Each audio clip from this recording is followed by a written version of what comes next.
Hola con todos y todas, estamos aquí justo previo a las elecciones, quizás las elecciones más importantes que nos estamos enfrentando en este 2023, junto a Paola Pavón, prefecta de Pichincha, para conversar cuál es el panorama al que nos enfrentamos ahora y cuáles son también las perspectivas y el futuro que nos espera, ¿no?, a todas y todos como país. Hola Pao, ¿qué tal? ¿Cómo estás? Muchísimas gracias por este espacio, un placer estar aquí en La Colmena, compartir contigo.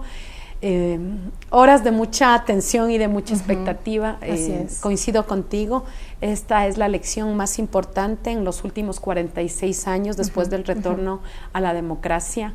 Estamos enfrentando, y hay que decirlo sin miedo, un Estado fallido, un Estado que después de 7 años de un régimen neoliberal autoritario con 2 gobiernos de turno, nos deja una secuela de dolor, una secuela de hambre, una secuela de desempleo, de tristeza por la migración de nuestros familiares, y por eso esta elección del 20 de agosto tiene muchísima importancia. Volver a reorientar este país, volver a reencauzar, el resurgir de nuestro país está en juego, y por eso tenemos mucha expectativa de que este domingo podamos llevar adelante unas elecciones con calma, sin violencia, sin muerte, y que sea el pueblo ecuatoriano el que pueda expresarse a través de las urnas. Sí, justo lo que mencionábamos tras cámaras, ¿no?, que sentimos que son las elecciones más importantes, hablábamos del miedo que sentimos como ciudadanos, pero te quiero preguntar a ti puntualmente también como autoridad. Ha sido las elecciones más violentas, ya las seccionales fueron violentas, esta se ha incrementado esa violencia,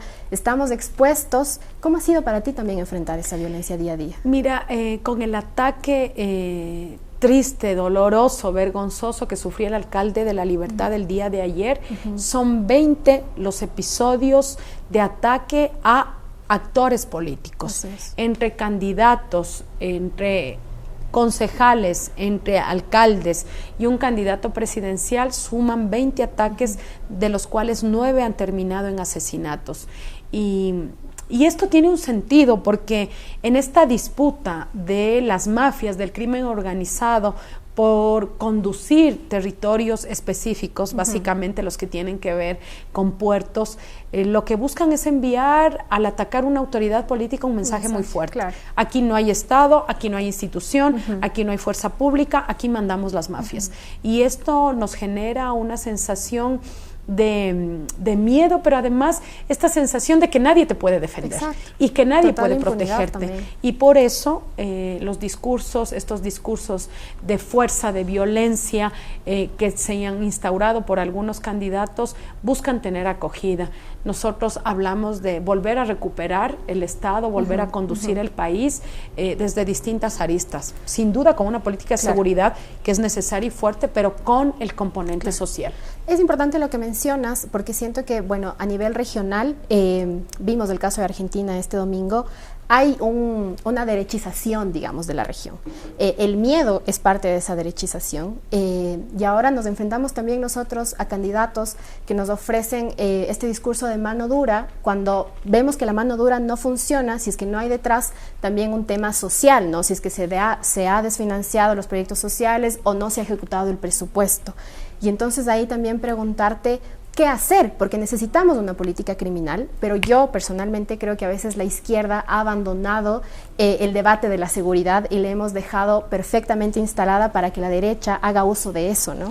Mira, yo quisiera empezar respondiéndote con algo que a mucha gente le va a parecer sin sentido. Para poder enfrentar un país en estas condiciones se necesita autoridad moral. ¿Y autoridad moral por qué? Porque necesitamos a alguien que defienda los intereses de la gente, no los intereses de la banca, que en este momento permite que los capitales producidos de manera ilícita se laven en el sistema financiero. Autoridad moral para que no haya temor de hacer los cambios necesarios que se requieren en la fuerza pública para darle nuevamente a los ecuatorianos la tranquilidad. La autoridad moral para no estar vinculado a ningún tipo de negocio, a ninguna empresa que contrate con el Estado, ninguna empresa que provea seguridad. Autoridad moral para defender los intereses de los jóvenes, de las madres, de los niños. Es tan importante quién conduce el Estado, porque sin duda la política pública en seguridad, en salud, en educación se va a llevar adelante si tienes esta entereza y no estos intereses compartidos entre mis negocios, mis negocios lícitos, mis negocios ilícitos y lo que el Estado requiere y demanda. Por eso es tan importante esta mirada integral, y lo que tú decías hace un momento, nadie puede desconocer que se requiere inversión en la Policía Nacional. Si se ha invertido el 8% del presupuesto del Ministerio del Interior en lo que va del año, sin duda, hay mucha ineptitud o hay una voluntad de quienes conducen de dejarle a la policía sin condiciones de enfrentar el crimen organizado. Entonces sabemos que se requieren recursos, que se requiere tecnología, que se requiere inteligencia, que se requiere armamento, sin duda. Eso no está en discusión, pero lo que decimos es que a esa política de seguridad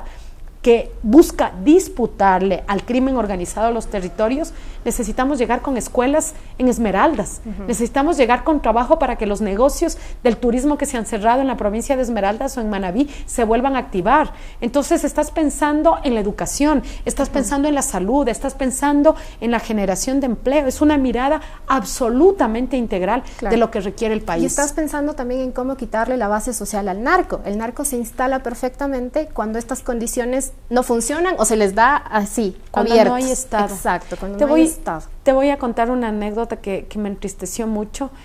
Nosotros como Pichincha tenemos nuestras ferias de comercialización y fuimos muy solidarios en los últimos momentos de dolor y angustia por el invierno en Esmeraldas. Y a propósito de eso, organizamos una feria de mujeres emprendedoras aquí en Quito, en la Plaza de la República.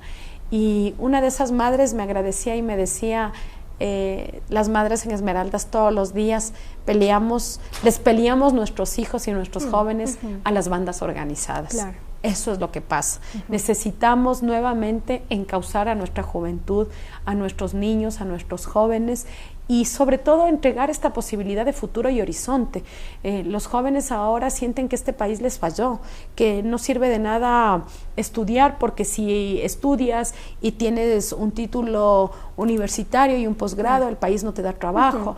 Te sientes defraudado porque has acabado tu bachillerato y no hay cupos para que puedas ingresar a las universidades. Te sientes decepcionado porque finalmente no tienes educación de calidad en las instituciones públicas. Es decir, necesitamos volver a enamorar a nuestra juventud de este país y de las posibilidades que tenemos la obligación de garantizarles. Y justo es importante lo que tú mencionas, la juventud es ahora quizás uno de los electores más importantes, pero puntualmente, ¿crees que se les ha hablado en estas elecciones, en esta campaña electoral a los jóvenes? Te digo mi perspectiva también como joven, yo creo que se les ha dejado también un poco de lado. Yo veía justamente alguien que decía, explíquenme qué es lo que fue ese país del que nos hablan a los jóvenes, porque nosotros no lo vivimos. Y entonces, ahí preguntarte también eso. Ese es como, cuando tú hablas con los jóvenes del país del pasado, es como un recuerdo vago. Exacto. Un recuerdo vago de lo que conversaban mis abuelitos, lo que conversaban mis papás, y claro, hay un poco de curiosidad, pero nosotros necesitamos explicarles a los jóvenes cómo lo vamos a lograr este país de progreso, ¿no? Con más educación, con más salud, con inversión pública. La inversión pública es clave. Cada escuela que se construye, cada hospital que se construye, cada carretera que se abre, genera empleo, mejora la calidad de vida de nuestra gente. Que tú vayas al sistema de salud y tengas medicinas y que puedas atenderte y que los equipos estén funcionando y que haya médicos, que haya enfermeras. Eso es lo que requerimos. Y ese fue el país que tuvimos con la Revolución Ciudadana.